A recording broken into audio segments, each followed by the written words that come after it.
Pro-Palestinian protesters are now barricaded inside a building at Columbia University. The campus newspaper says students broke windows and are blocking exits with tables and zip ties after school officials started suspending students who refused to leave an encampment. Now, this as police clash with protesters at universities all across the country.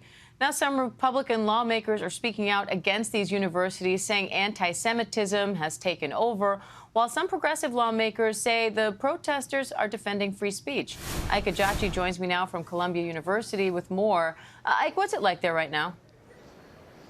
Well, you know, it's a stark difference from what we saw in the early morning hours. Remember, we had those group of protesters storm Hamilton Hall here, and just as you say, they were breaking windows, using metal barricades, tables, and chairs to block entrances, even went as so far as to use zip ties to lock the handles of the doors. Now, they essentially got inside the building, barricaded themselves, hung banners that said Free Palestine outside of the building.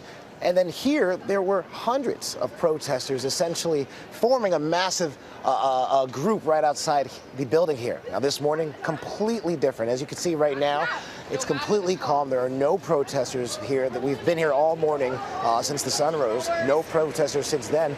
But look what the NYPD did in campus security. They set up these metal barricades here because this is the only entrance to Columbia University. All students and faculty have to go through this metal barricade, scan and show their student ID or their faculty ID, and then from that blue tent over there, they're then let inside the university. But in terms of right now, there are no protests. We did speak to some police officers. They said they do intend to, they intend that there may be protests later today, but as of right now, it's a peaceful situation as people are just getting on with their day, Diane.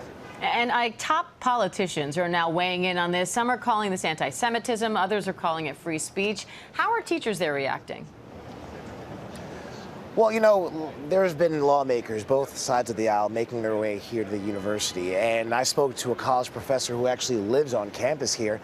He said he's seen everything from the onset just a couple of weeks ago. He said he saw the protest, but he said the damage and all the disruptions to the other students are really drowning out and clouding the message that these protesters initially sought out to deliver. And he said what we're seeing right now from the lawmakers essentially trying to co-opt what's happening here on Columbia University, this is according to the professor, of course, use what's happening here to further whatever kind of agenda they had. According to this professor, he says it's essentially not making the situation any better, but rather worse. Take a listen.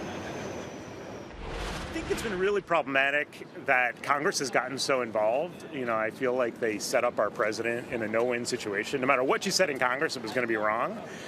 And I think it's also problematic for them to then come to campus and make things worse. You know, again, each of them in the last week, we've had several members of Congress come to visit.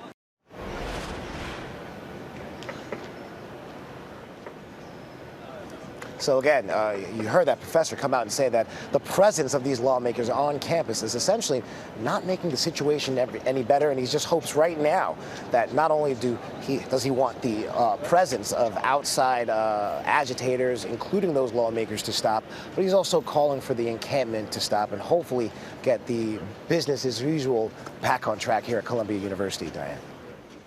And protesters say they would return to the table if Columbia were willing to discuss divestment from Israel. What's the likelihood of that happening at this point? What are you hearing from protesters about what happens if it doesn't? Well, right now we're at a rock and a hard place, right in between the middle of that. The Columbia University have already come out and said that divesting from Israel is off the table. That is something that they are not going to do. They're remaining firm on that, and that's essentially the same time that they announced those suspensions for the protesters if they don't sign that form saying they would abide by university policies and remove themselves from the encampment. Now, on the other side, we heard those protesters, specifically the ones that are currently held up here at Hamilton Hall, that they have those those demands, and divesting from Israel is part of that, along with requesting amnesty for their actions and able to complete the semester in good standing. These are things that the university said they're not going to abide by. Obviously, they want them to sign that form saying they would abide by that policies. But as of right now, it appears both sides are in an impasse. And it really, right now, the ball is in Columbia University's court. What are they going to do moving forward? Are they going to include the NYPD, get them on campus as we've seen in other universities across the country? Or are they going to come back to the negotiating table and see if they can actually restart those conversations with the protesters? But as of right now, that main crux of their argument, divesting from Israel, is just simply something Columbia University isn't looking to do. Ike Ejiochi at Columbia University. Ike, thank you.